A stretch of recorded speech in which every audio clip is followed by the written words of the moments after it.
I stood frozen as the silver wedding ring bounced once across the concrete driveway.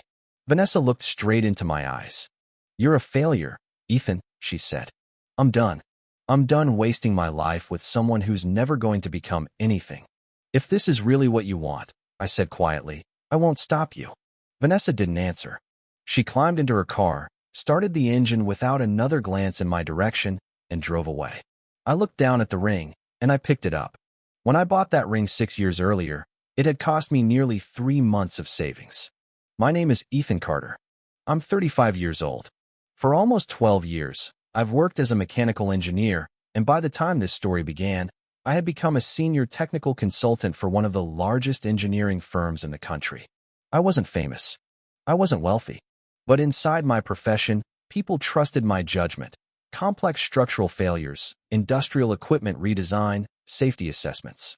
Those were the problems that landed on my desk, and I loved solving impossible problems.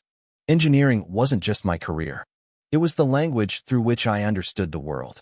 My mother used to smile whenever she caught me taking apart old appliances as a kid. She'd sit beside me on our tiny porch and say, "Build things that make people's lives better." Years later, when cancer began stealing her strength, she gave me another lesson I've never forgotten. "The loyalty of a good man is worth more than a mountain of gold," she told me. "Money can attract people. Character keeps them. Never become the kind of man your father was." I never forgot those words. My father destroyed our family because he couldn't stay faithful. He chased excitement, cheap thrills, empty attention, and by the time he realized what he'd lost, it was already too late. I knew exactly what betrayal looked like. I'd watched my mother cry enough for one lifetime. I promised myself that no woman would ever suffer because of my choices. Then I met Vanessa. She walked into a downtown coffee shop carrying 3 folders that suddenly slipped from her arms. Papers scattered everywhere. Without thinking, I knelt down to help her gather them. "I'm so sorry." Vanessa laughed nervously. "I swear I'm usually not this clumsy." "It's okay," I said, handing her the last folder. She smiled, and it wasn't the kind of smile you forget.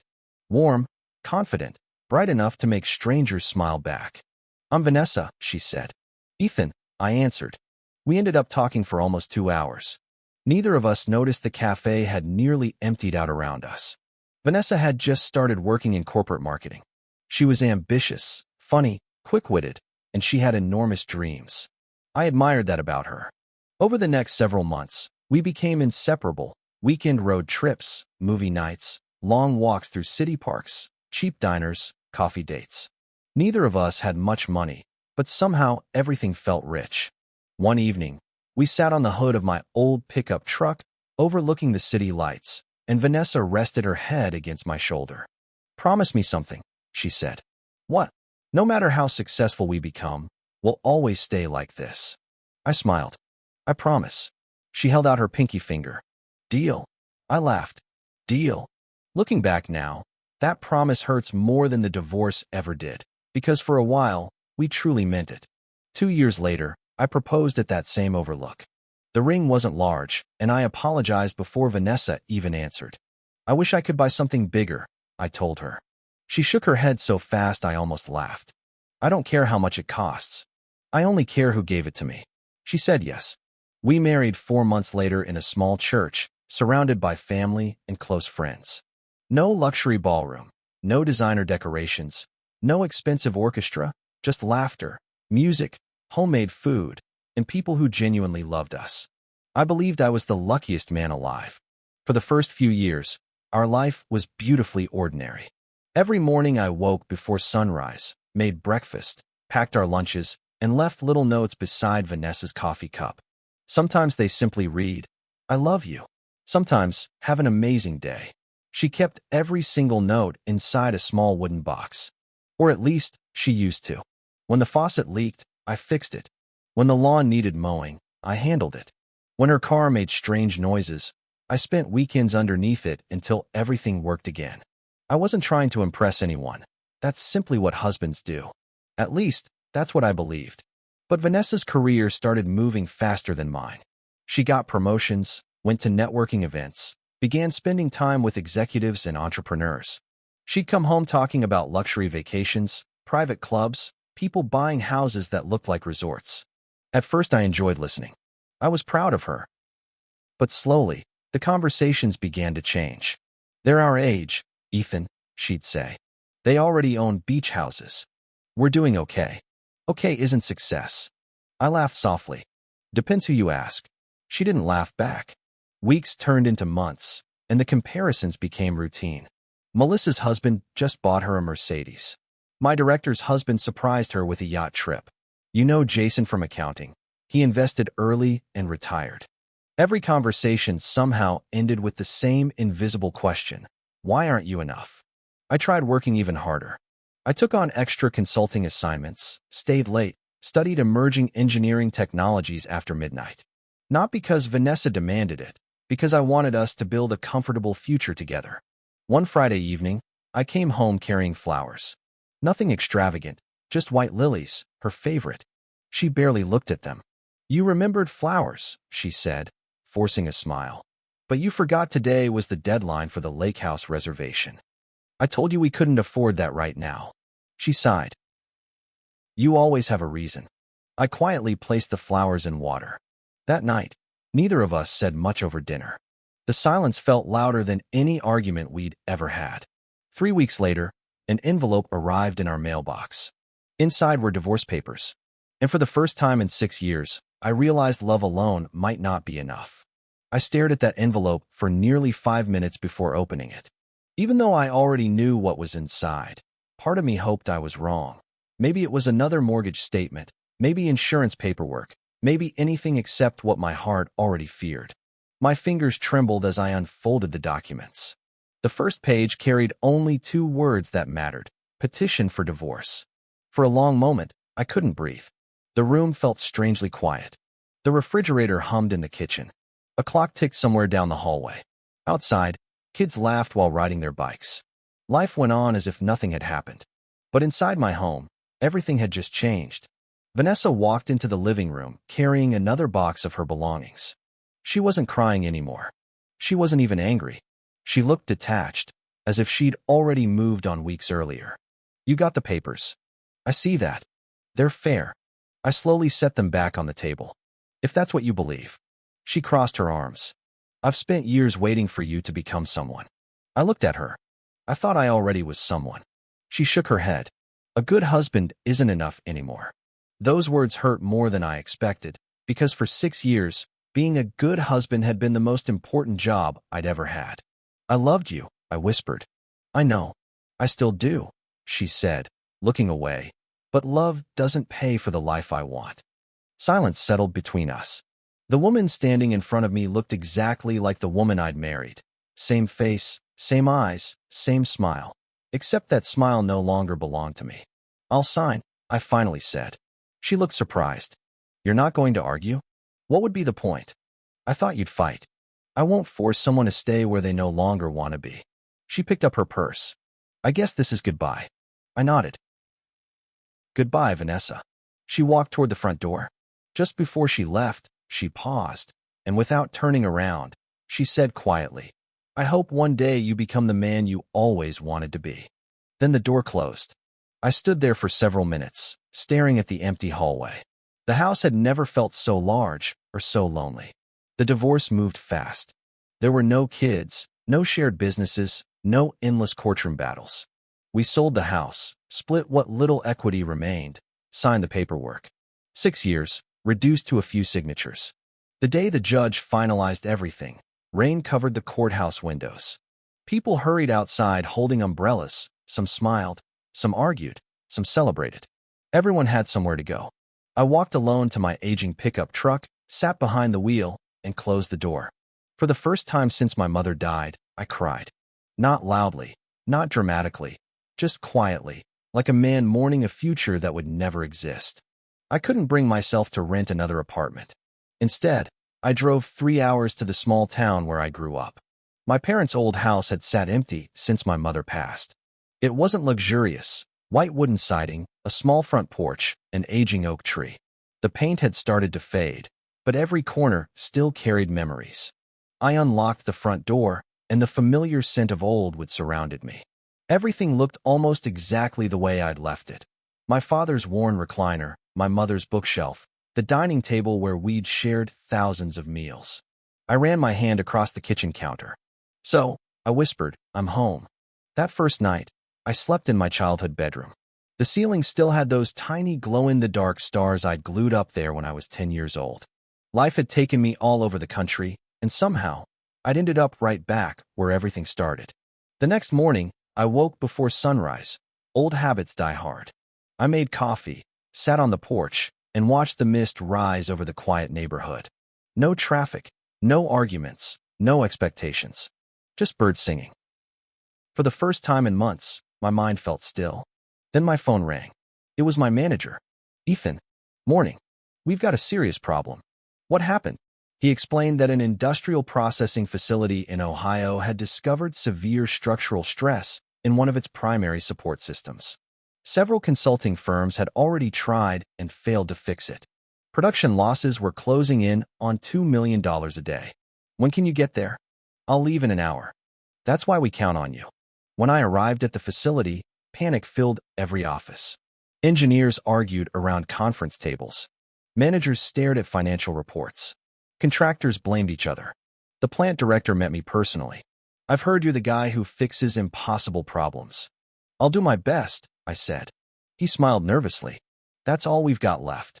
For 2 straight days, I inspected every beam, every weld, every vibration reading, every blueprint. Something didn't add up. Everyone was focused on the damaged supports. I ignored them. Instead, I traced the stress all the way back through the entire production line. Late on the second night, I found it.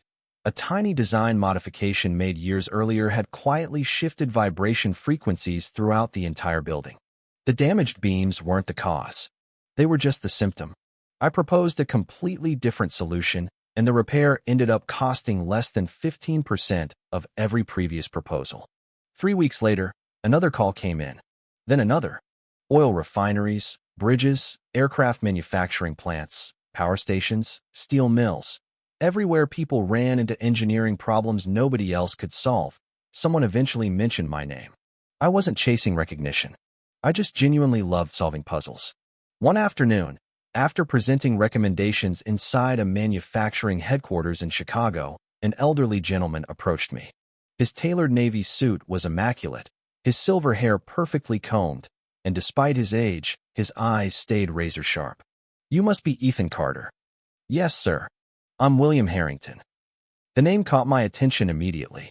William Harrington had built one of America's largest industrial equipment companies before retiring nearly a decade earlier. We shook hands. I've heard remarkable things about you. Thank you. I sat through your entire presentation. I smiled. I hope it wasn't too boring. He laughed.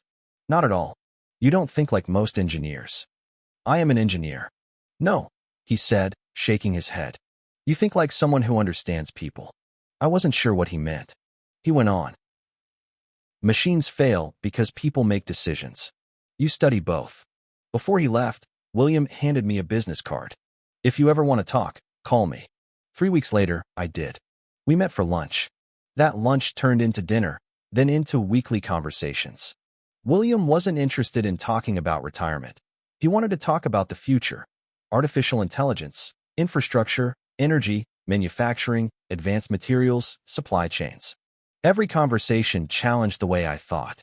One afternoon he asked, Ethan, if someone gave you unlimited resources, what would you build? I answered without hesitation.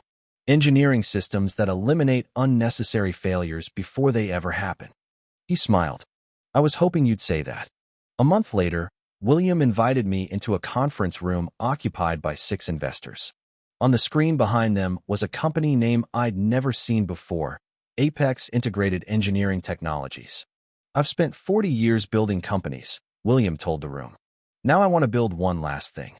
He turned toward me, and I don't want to run it. The room went completely silent. I want you to. I stared at him. I'm just an engineer. He smiled. No, you're a builder. There's a difference.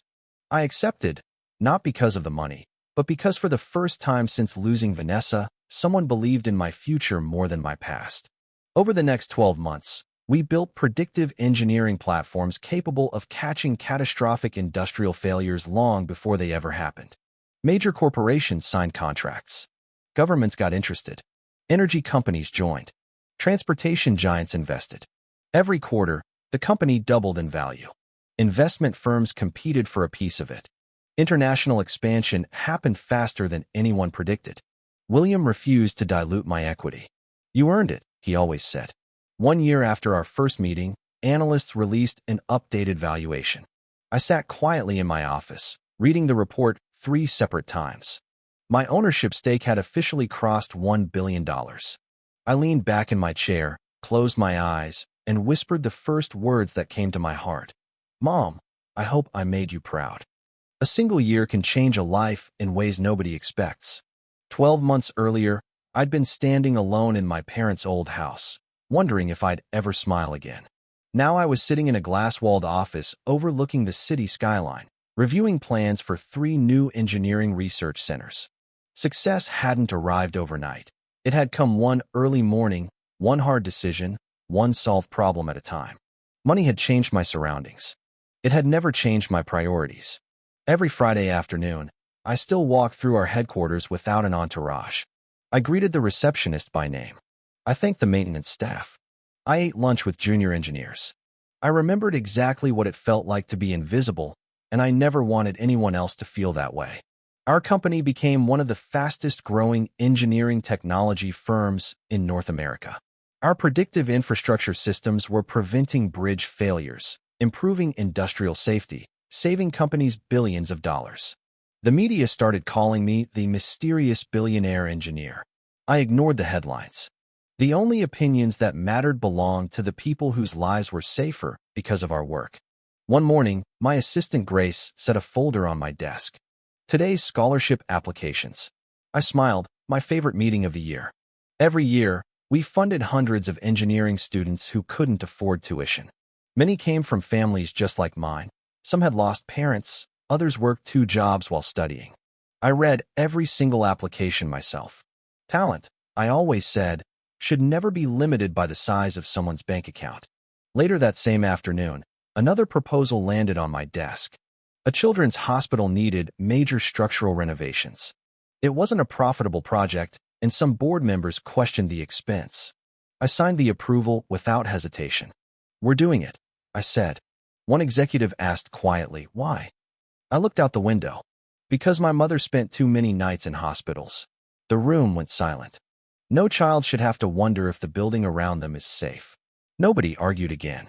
And while my life was quietly moving forward, Vanessa's was moving in the opposite direction. The luxury she'd chased disappeared far faster than she ever imagined. The businessman she'd started dating shortly after our divorce wasn't nearly as successful as he'd claimed. Most of his expensive lifestyle had been financed with debt. Bad investments followed. Then lawsuits. Within months, his company collapsed. The expensive apartment was gone. The luxury car got repossessed. Friends who'd once invited them onto yachts suddenly stopped answering their calls. One evening, Vanessa sat alone in a small rental apartment, scrolling through old photographs. There we were, standing beside my old pickup truck, smiling, laughing, completely unaware of what the future would become. For the first time in years, she didn't miss my potential. She missed my peace. Meanwhile, invitations to speak at international engineering conferences started filling my calendar. I politely declined most of them. Then one invitation caught my attention: the Harrison Foundation's annual charity gala.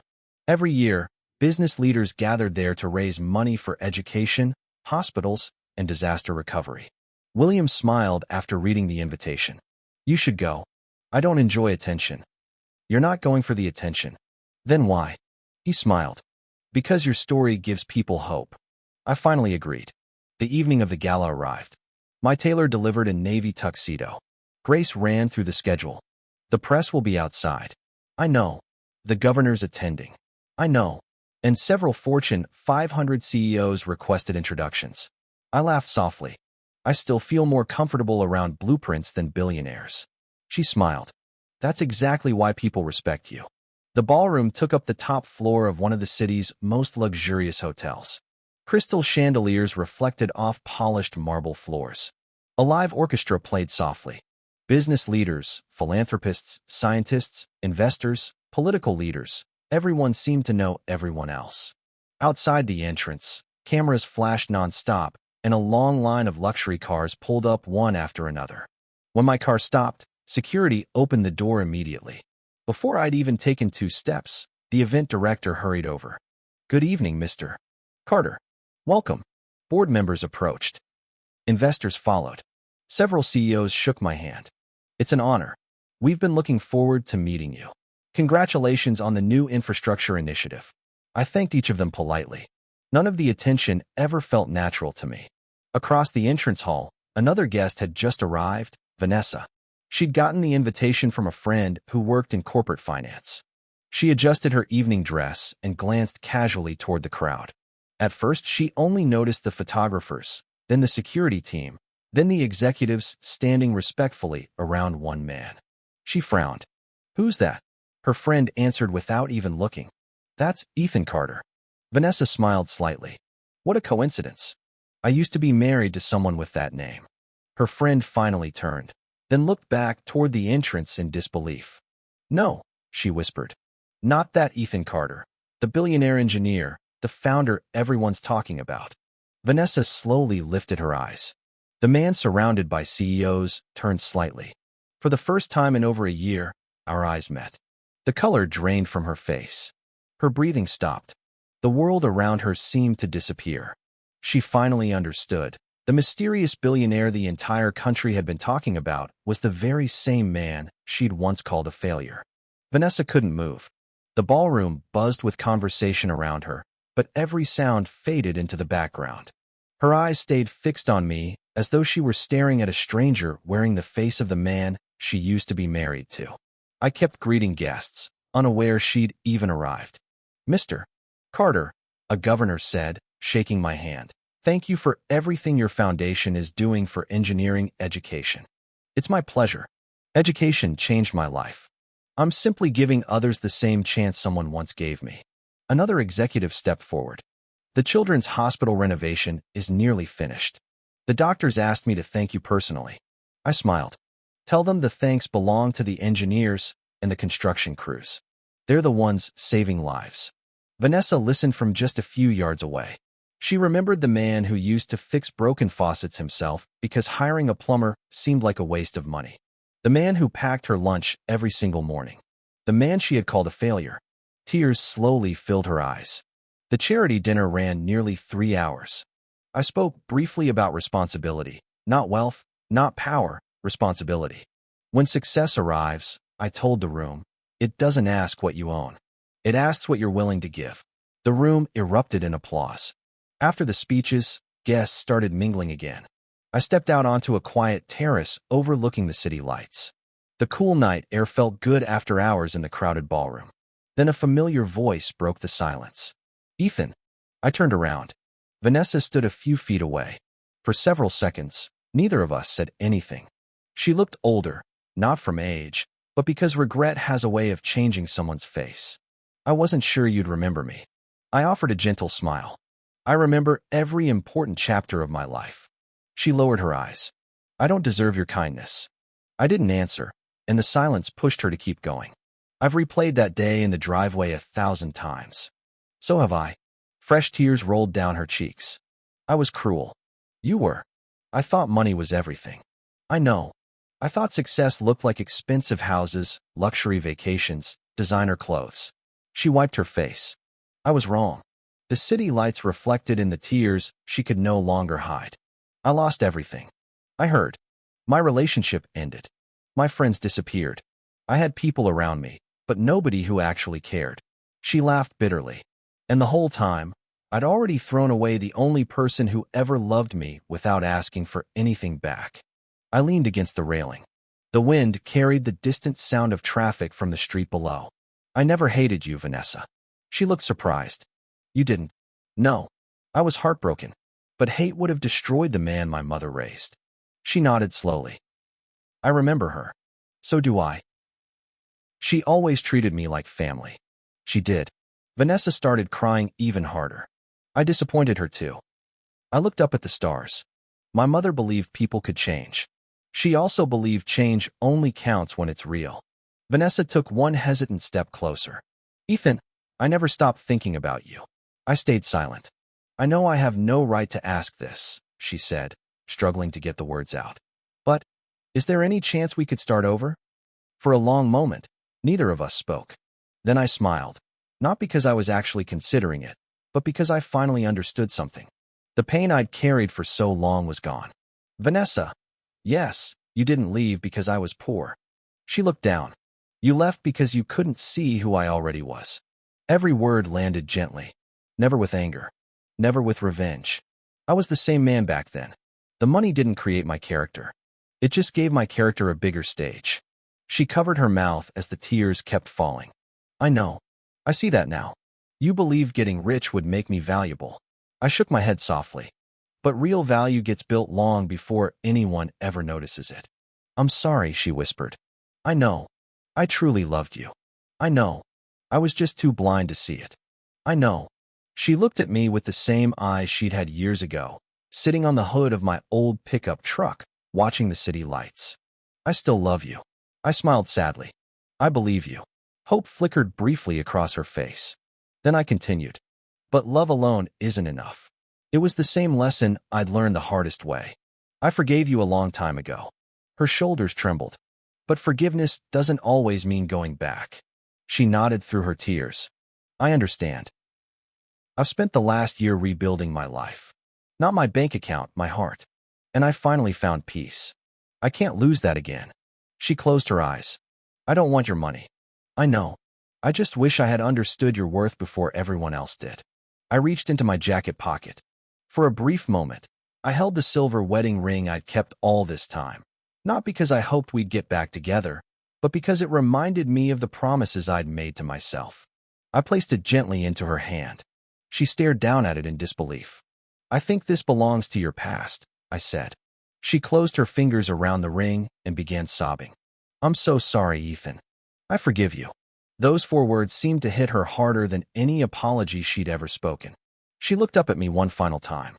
Thank you for loving me when I didn't know how to love you back. I nodded. I hope you find peace too. As I walked back toward the ballroom, I didn't look behind me. Not because I was angry, because some chapters deserve a beautiful ending instead of another beginning. Inside, William smiled as I returned. Everything all right? I smiled back. Better than all right. I finally let go. He put a hand on my shoulder. Then tonight wasn't just another charity gala. No, I said. It was freedom. Months later, our foundation opened 3 new engineering schools and finished 2 children's hospitals. Thousands of young people received scholarships. Families found hope. Communities became safer. Whenever reporters asked me the secret behind my success, I always gave the same answer. Success begins long before the money ever arrives. It begins with integrity. It grows through perseverance. And it only becomes meaningful when it improves someone else's life. As for Vanessa, we never met again. I sincerely hoped she found happiness, not because she'd once been my wife, but because bitterness never builds a better future. My mother had been right all along. The loyalty of a good man is worth more than a mountain of gold, and no amount of money could ever buy what character had already earned. This story is a reminder that true success is never measured by your bank balance, your job title, or your social status. Character, integrity, loyalty, and perseverance are the real foundations of a meaningful life. Ethan's journey shows that genuine greatness is built quietly, through consistent effort, discipline, and kindness, even when no one's watching. Instead of letting rejection turn him bitter, he transformed his pain into motivation, proving that setbacks can become the starting point of something extraordinary. This story also warns against judging people by their financial situation alone. Wealth can vanish overnight, but honesty, wisdom, and strong values last a lifetime. Vanessa's biggest mistake wasn't leaving a poor man. It was failing to recognize the value of a good man whose character was already priceless. So many people chase visible success while overlooking the things that actually sustain a relationship: respect, trust, sacrifice, and unconditional support. Another lesson worth carrying with you is that forgiveness is a sign of strength, not weakness. Ethan chose peace over revenge, proving that emotional maturity is far more powerful than humiliating someone who once hurt you. His success only became meaningful because he used it to lift others up through scholarships, hospitals, and opportunities for the next generation, instead of chasing validation. Ultimately, this story encourages all of us to invest in becoming better people, not just successful-looking ones. Money can upgrade your lifestyle, but only character earns lasting respect. The greatest achievement in life was never becoming wealthy. It was becoming someone whose values never changed, no matter how much success came his way. When integrity leads the way, success simply follows, and the legacy you leave behind will always outlast any fortune.